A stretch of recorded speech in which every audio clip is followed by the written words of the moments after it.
I'm here today to do an Enlighten peel for some hyperpigmentation that I have on my cheek and overall on my face.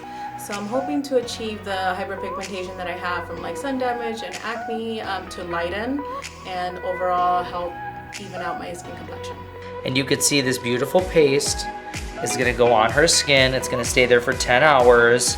But this mask is comprised of many different lightening agents, and salicylic acid is anti-inflammatory. Not only does it treat acne because it's made of willow bark extract, which is a special extract that decreases inflammation, but it also helps open the upper surface of the skin. And one of the ingredients in here is salicylic acid, so she gets a light exfoliation.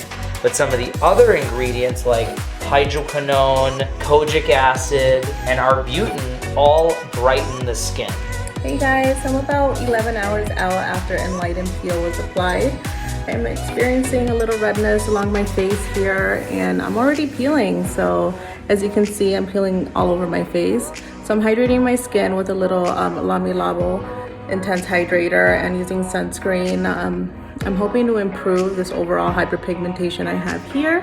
I'm really excited to see my results. I'll keep you guys updated. Hello everyone, so today is day 2 of my Enlighten peel, and as you can see today I am a little swollen along my cheeks here, but I am peeling a lot, which is good. You can tell all along here that I'm peeling a lot on my forehead. I am feeling a little tight, a little dry, so I'm just keeping up my skincare. I'll keep you guys updated. So these ingredients are working together to penetrate into the skin to make it more beautiful and to get more stronger results as it peels. It's gonna be an amazing result.